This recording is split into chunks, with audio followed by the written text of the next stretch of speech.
Hi friends, ശാന്തി മുരുകനാണേ. ഇന്ന് രാവിലെ mobile open ചെയ്തപ്പം യൂട്യൂബിനകത്ത് കണ്ട ഒരു വാർത്തയാണ് പാലക്കാട് ജില്ല സ്മാർട്ട് സിറ്റി ആക്കാൻ പോകുന്നു എന്ന്. ആ വാർത്ത കണ്ടപ്പോൾ എന്തുകൊണ്ട് ഒരുപാട് വിഷമം തോന്നി. എന്താണെന്ന് വെച്ചാൽ പാലക്കാട് എന്ന് പറഞ്ഞാൽ വളരെ പ്രകൃതി ഭംഗി കൊണ്ട് നിറഞ്ഞ ഒരു ജില്ലയാണ്. മലനിരകളും പാടവും പച്ചപ്പും ഗ്രാമീണതയും എല്ലാം നിറഞ്ഞ ഒരു നല്ലൊരു ഗ്രാമം.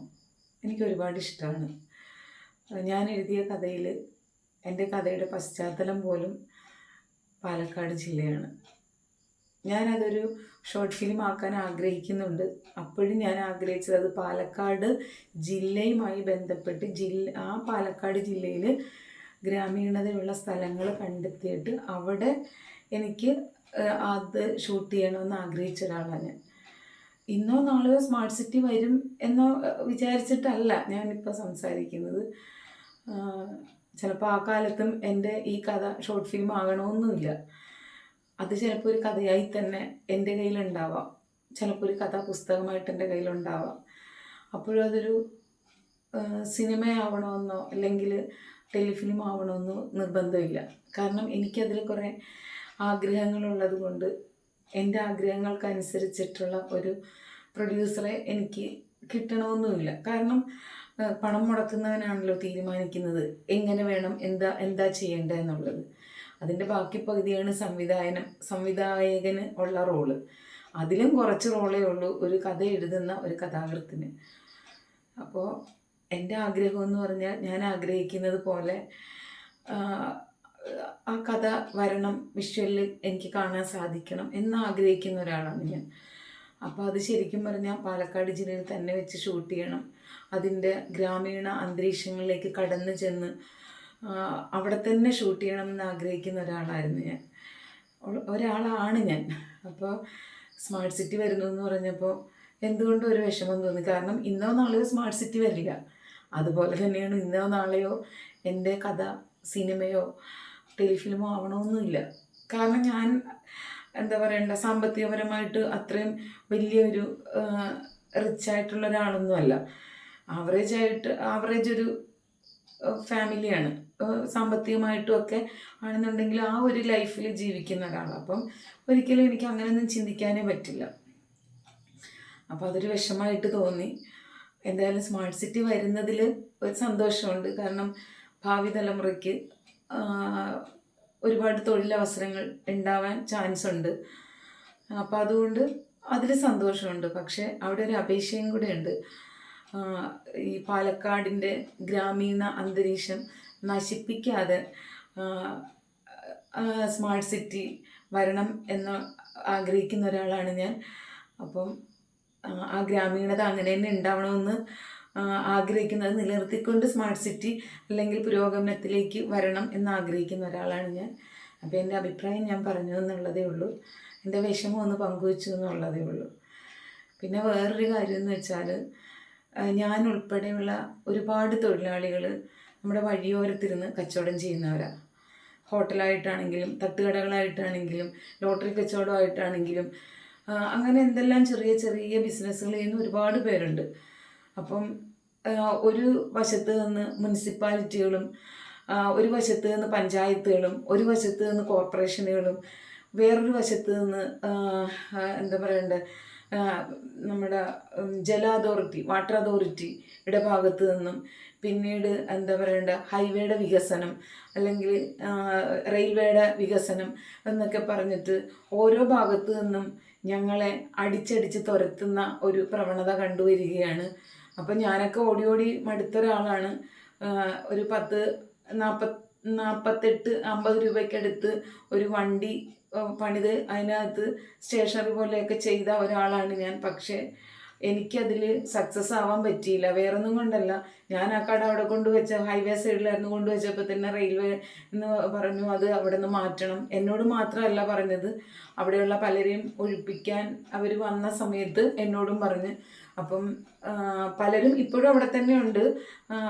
കുറച്ച് ആളുകൾ മാറിക്കൊണ്ടിരിക്കുകയാണ്. പക്ഷെ എൻ്റെ ഒരു വലിയൊരു വണ്ടി തന്നെ ആയതുകൊണ്ട് എനിക്കത് ഒറ്റയ്ക്കത് ഹാൻഡിൽ ചെയ്യാൻ പറ്റില്ല. കാരണം ഇവർ മാറ്റം പറയുമ്പോൾ അങ്ങോട്ട് നീക്കാനോ ഇങ്ങോട്ട് നീക്കാനോ ഒന്നും എനിക്ക് പറ്റില്ല.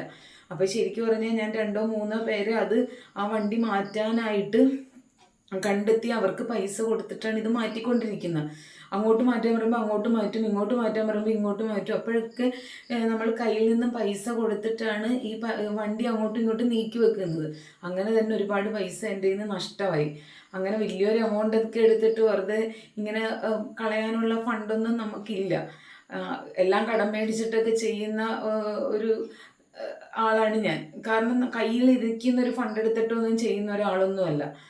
പിന്നെ ഞാൻ പറഞ്ഞല്ലോ, ലോട്ടറി ഫീൽഡുമായിട്ട് ബന്ധപ്പെട്ട് നിൽക്കുന്നതുകൊണ്ട് തന്നെ കാലാവസ്ഥ, പ്രതികൂലമായ കാലാവസ്ഥകൾ അതൊക്കെ ബിസിനസ്സുകളെ ബാധിക്കാറുണ്ട്. എന്നെ മാത്രമല്ല ഞാൻ പറയുന്നത്, എന്നെ പോലെയുള്ള മറ്റു പലരുടെയും ബിസിനസ്സുകളെ ബാധിക്കാറുണ്ട്. അപ്പം ഇപ്പം കഴിഞ്ഞ ദിവസമാണെങ്കിലും വന്നിട്ടും പറയുന്നുണ്ടായിരുന്നു ഇവിടെ നിന്ന് ഇത് മാറ്റണം എന്ന്. അപ്പം എന്നെ സംബന്ധിച്ച് ഞാൻ മാറ്റി കടകളും കൂടെ എടുത്തു, വിറ്റു, കൊടുത്തു.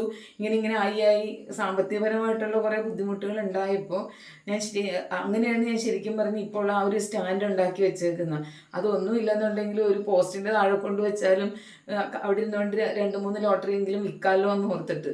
കാരണം ഇനി എനിക്ക് അതിൻ്റെ പുറകിലൊന്നും മുടക്കാൻ പൈസ ഇല്ല. ഇപ്പോഴുള്ള സാമ്പത്തിക പ്രശ്നങ്ങളൊക്കെ കഴിഞ്ഞാൽ എവിടെയെങ്കിലും ഒരു കുഞ്ഞു കടമുറിയൊക്കെ എടുത്തിട്ട് എന്തെങ്കിലും ചെയ്യാമെന്നുള്ളതേ ഉള്ളൂ. അല്ലാതെ ഇപ്പം ഒരു നിവൃത്തിയുമില്ല. അപ്പം അതിനിടയ്ക്ക് ഇങ്ങനെ നമ്മൾ കച്ചവടം ക്ലച്ച് പിടിച്ച് വരുന്ന സമയത്താണ് തട്ടുകട ഉൾപ്പെടെയുള്ള സ്ഥാപനങ്ങളെ ഒഴിപ്പിക്കണമെന്ന് പറയുന്നത്, നിങ്ങൾ പോകണം എന്ന് പറയുന്നത്. ഇപ്പം എന്താ പറയണ്ട, വികസനങ്ങൾക്ക് വേണ്ടിയിട്ട് ഞങ്ങൾ മാറിത്തരണം.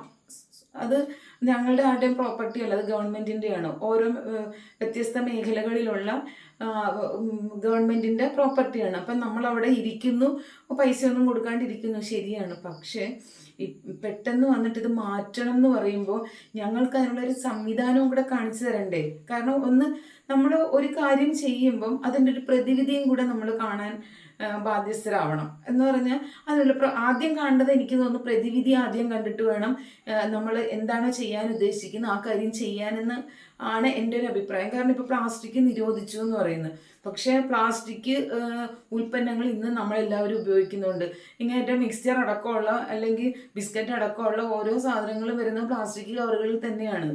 അപ്പം ശരിക്കും പറഞ്ഞാൽ ഈ പ്ലാസ്റ്റിക് നിരോധിക്കുമ്പോൾ അതിന് ബദൽ സംവിധാനം എന്തെങ്കിലും നമ്മൾ കണ്ടിട്ട് വേണം ഇതിന് ഇല്ല അല്ലെങ്കിൽ അത് നിർത്തലാക്കാൻ പോകണമെന്ന് പറയാനായിട്ട്.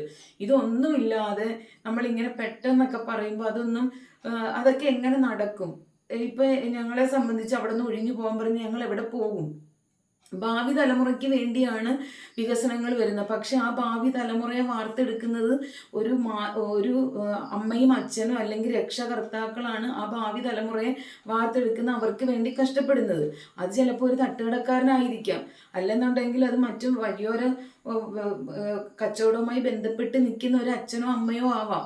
മക്കളെ പഠിപ്പിക്കാൻ വേണ്ടി അവർ ഒരു റൂമിന് റെൻറ്റ് കൊടുത്തിട്ട് അല്ലെങ്കിൽ വലിയൊരു അഡ്വാൻസ് കൊടുത്തിട്ട് അതെടുക്കാൻ പറ്റാത്തത് കൊണ്ട് നമ്മൾ റോഡ് സൈഡിൽ കുറച്ച് സ്ഥലം കണ്ടെത്തിയിട്ട് അവിടെ കൊണ്ട് കച്ചവടം ചെയ്യുന്നവരായിരിക്കാം.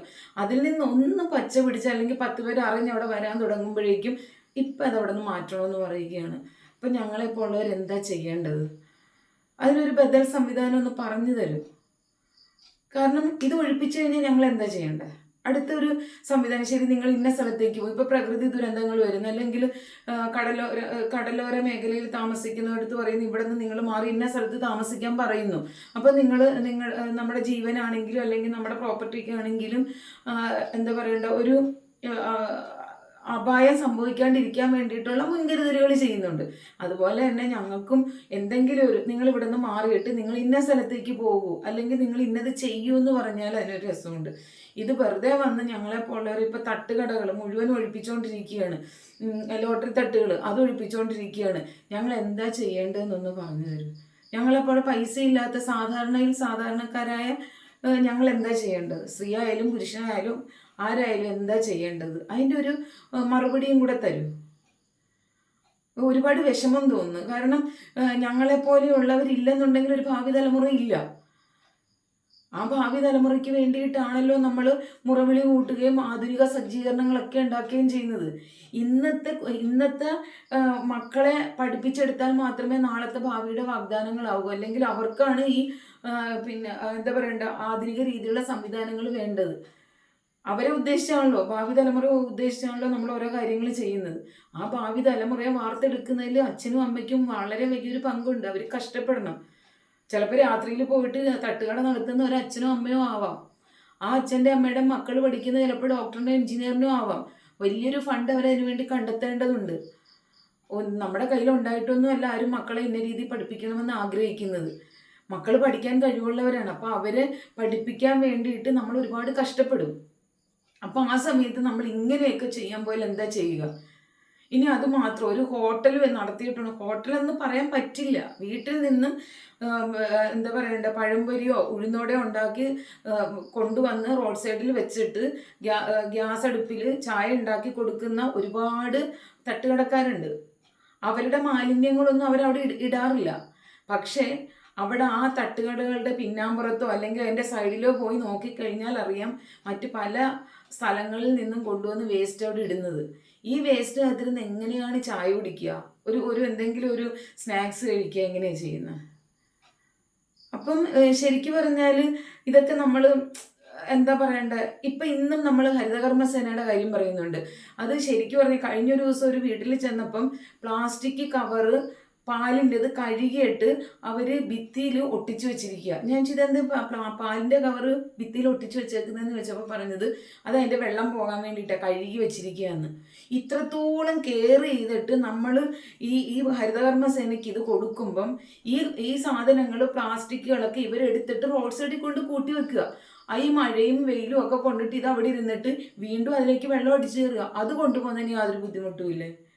ഈ ഞങ്ങളെപ്പോലൊരു ഇല്ലാത്ത ഇപ്പം ശരിക്കും പറഞ്ഞാൽ വീട്ടിലിരിക്കുന്ന സ്ത്രീജനങ്ങൾ കുറവാണ്. എല്ലാവരും ഓരോരോ മേഖലയിൽ ജോലിക്ക് പോവുകയാണ്. കാരണം ജീവിതം ഇപ്പം എത്ര പൈസ കിട്ടിയാലും തികയാത്ത രീതിയിലേക്ക് വന്നുകൊണ്ടിരിക്കുക.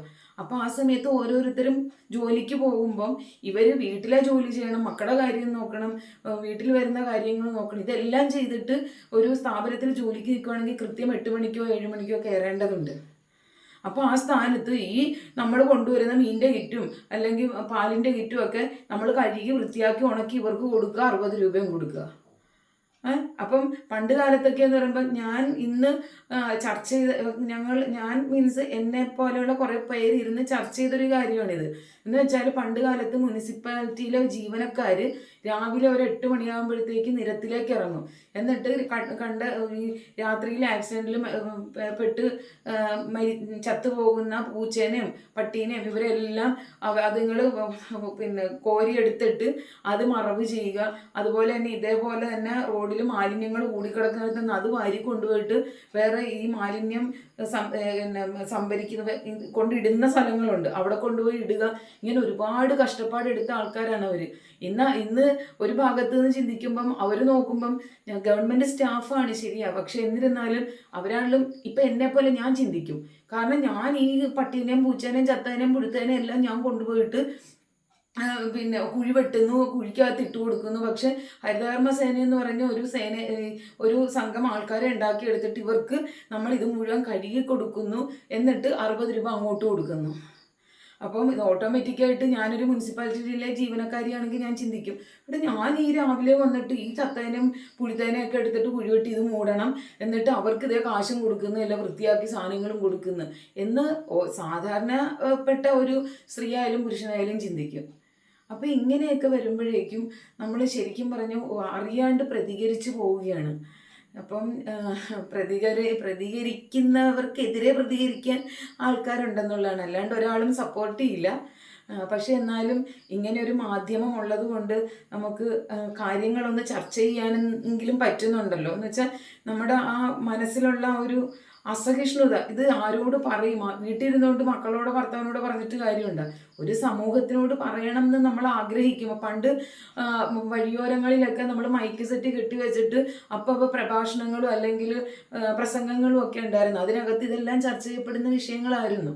പക്ഷെ ഇപ്പം അങ്ങനെയുള്ള കവലപ്രസംഗങ്ങളോ അങ്ങനെയൊന്നുമില്ല. ഏതെങ്കിലും തെരഞ്ഞെടുപ്പ് വരുന്ന സമയത്തൊക്കെ ഉണ്ടാവുന്ന ചില രാഷ്ട്രീയ പാർട്ടികളുടെ പ്രസംഗങ്ങളോ അല്ലെന്നുണ്ടെങ്കിൽ പിന്നെ എന്താ പറയണ്ടത്, ധനസഹായം ത്തിൻ്റെ ആ ധനശേഖരണാർത്ഥം ഉണ്ടാവുന്ന ചില മൈക്ക് അനൗൺസ്മെൻറ്റുകളോ അല്ലെങ്കിൽ അതിനോടനുബന്ധിച്ചുള്ള പാട്ടുകളോ അങ്ങനെയൊക്കെ ഉള്ളൂ ഇപ്പം. പണ്ട് അങ്ങനെയല്ല. നമ്മുടെ വഴിയോരങ്ങളിലെല്ലാം എപ്പോഴും വൈകുന്നേരം ആകുമ്പോഴത്തേക്കും ഏതെങ്കിലും ഒരു ഭാഗത്തുണ്ടാവും മൈക്ക് സെറ്റും വെച്ചിട്ട് അന്നത്തെ കാര്യങ്ങളെക്കുറിച്ച് ചർച്ച ചെയ്യുന്ന, പ്രതികരിക്കുന്ന ഒരു കൂട്ടം ജനങ്ങൾ. എൻ്റെയൊക്കെ ചെറുപ്പകാലത്തെ കാര്യം പറയുക. അപ്പം ഇപ്പം അതിനൊന്നും ആർക്കും സമയമില്ല. ഇപ്പം എല്ലാവരും സമൂഹ മാധ്യമത്തിൽ കയറിയിട്ട് ഉള്ള പ്രതികരണങ്ങളാണ്. അപ്പം എനിക്കും ഇങ്ങനെ എന്താ പറയണ്ടേ, നമ്മൾ സഹിച്ച് മടുത്തു പോകുന്നത് കൊണ്ട് പറയുന്നതാ. ഇങ്ങനെയൊക്കെ വരുമ്പോഴേക്കും ഞങ്ങളെപ്പോൾ ഉള്ളവർ എന്താ ചെയ്യുക? അപ്പോൾ അതിനൊരു പരിഹാരവും കൂടെ, ഞങ്ങൾക്കും ജീവിക്കണ്ടേ, അതിനും കൂടെ ഒരു പരിഹാരം കാണിച്ചു തരും. എന്നുവെച്ചാൽ ഞങ്ങളെല്ലാവരും ജോലി ചെയ്യാൻ, അതായത് നല്ല വഴികളിലൂടെ പിന്നെ ജോലി ചെയ്ത് കാശുണ്ടാക്കാൻ ആഗ്രഹിക്കുന്നവരെ, കട്ടോ മോഷ്ടിച്ചോ വ്യഭിചരിച്ചോ കാശുണ്ടാക്കാൻ ആഗ്രഹിക്കുന്നില്ല.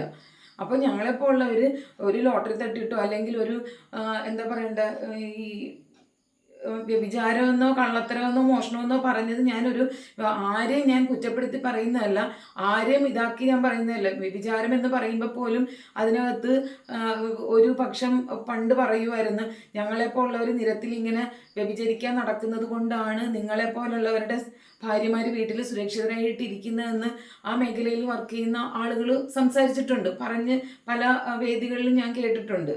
അപ്പം ശരിക്കും പറഞ്ഞാൽ അതെല്ലാം ഞാൻ പറഞ്ഞ അങ്ങനെയല്ല. നമ്മൾക്ക് നല്ല രീതിയിൽ ഇപ്പം ആരുടെ ഭാഗത്തു നിന്നൊന്നും കേൾക്കാണ്ട്